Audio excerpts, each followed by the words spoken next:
मित्रों नमस्कार। मैं डॉक्टर देवेंद्र सिंह।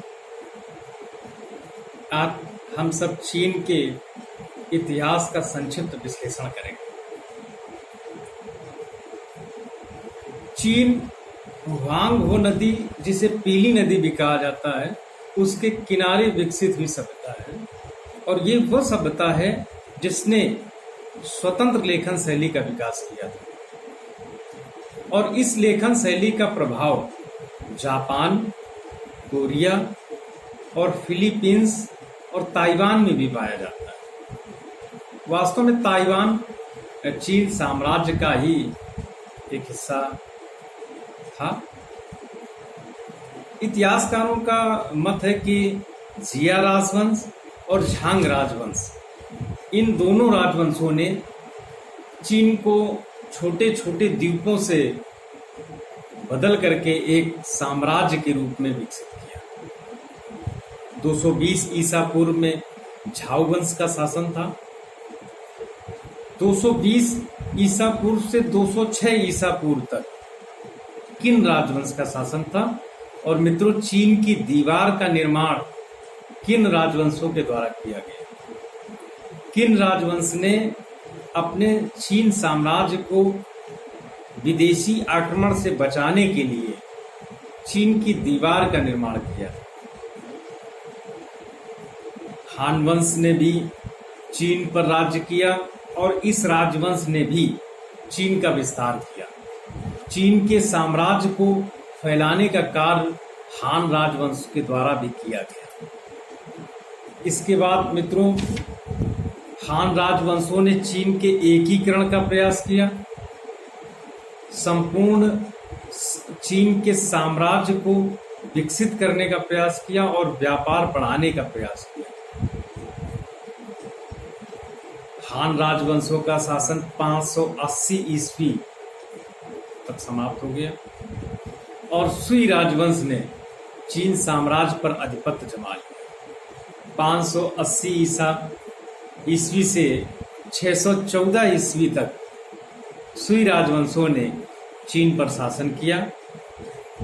सुई राजवंशों के बाद तुंग राजवंशों ने चीन पर शासन किया और तुंग राजवंशों ने ही ताइवान को विकसित किया। ताइवान में लोगों के लिए बस्तियां बनाने का कार्य तंग राजवंशों के द्वारा ही किया गया। इसके बाद सोंग राजवंश ने चीन पर अपना आधिपत्य जमाया और सोंग राजवंशों के समय ही विश्व का सबसे पहले कागज के नोटों का चलन प्रारंभ हुआ। इस राजवंश के शासन के समय, सुई राजवंश के शासन के समय, चीन का सांस्कृतिक, धार्मिक और आर्थिक विकास उच्च शिखर पर पहुंचा। 1271 के आसपास तक इस सुई राजवंश ने चीन पर शासन किया और 1271 में मंगोल सरदार कुबलय खान ने युआन राजवंश की नींव डाली, जिसने 1279 तक पूरे चीन पर अपना आधिपत्य स्थापित कर लिया। और पेस्काडोर्स द्वीप, जिसको आगे डच हथिया लेते हैं, इसका विकास युआन राजवंशों के द्वारा किया गया। 1368 में मंगोलों को हरा करके मिंग राजवंश ने, मंचूरिया का मिंग राजवंश, इसने शासन किया।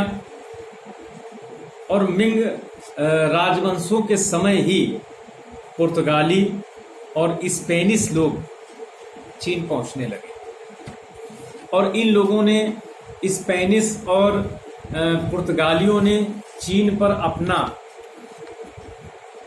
व्यापार के साथ साथ बस्तियां बनाना भी प्रारंभ कर दिया।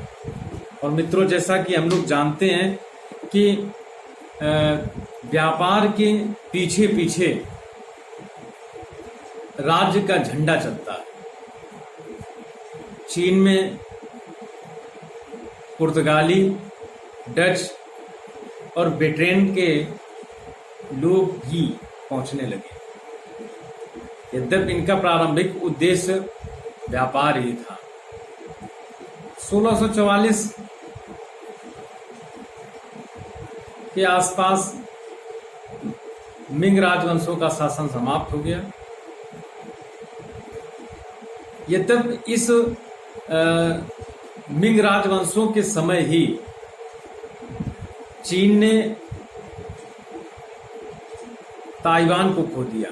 जापान ने ताइवान पर अपना कब्जा जमा लिया और पेस्काडोर्स में हॉलैंड के डच ने कब्जा जमा लिया। 1644 तक मिंग शासन समाप्त हो गया। मंचूरिया का ये मंचू राजवंश ने चीन पर अपना आधिपत्य स्थापित किया और मंचू राजवंश के समय कोरिया को जीता और चीन में मिला लिया गया।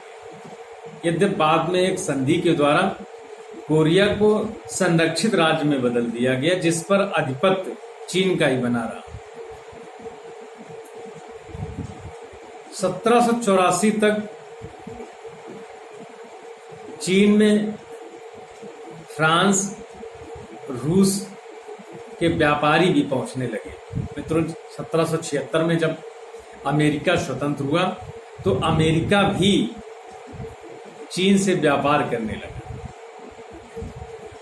1806 तक अमेरिका, फ्रांस, रूस, इन लोगों ने भी, इन देशों ने भी चीन पर अपनी बस्तियां बना ली।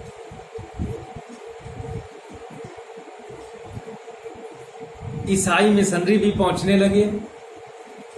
इस कारण से चीन में धार्मिक संघर्ष भी हुए। जनता विद्रोही हुई और मांचू राजवंश के कांग हसी राजा ने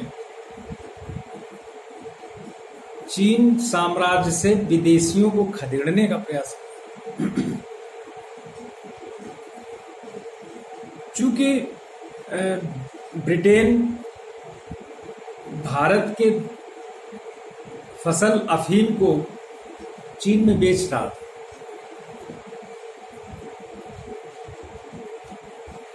अफीम का नशा चीन पे हावी हो गया। 1840 में चीन और ब्रिटेन के बीच में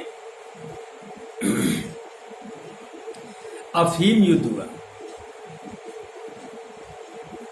चूंकि कांग हसी राजा ने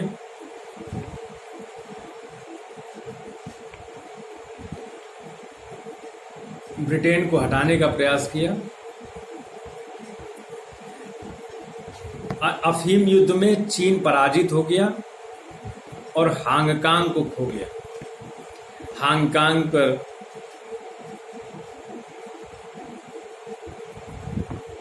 ब्रिटेन का कब्जा हो गया।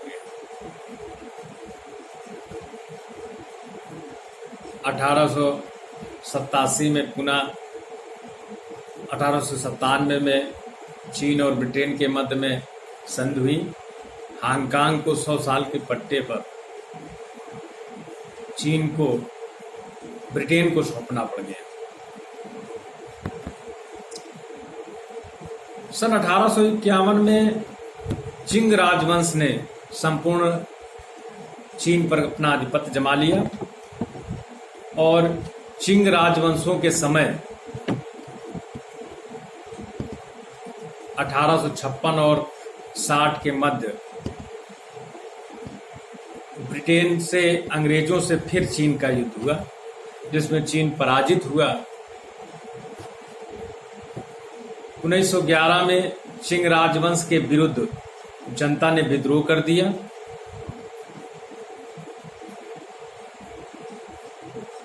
अठारह में इसके पहले 1894 में जापान और चीन के बीच युद्ध हुआ था, जिसमें जापान ने ताइवान के कुछ हिस्से और कोरिया के कुछ हिस्से पर अपना कब्जा कर लिया।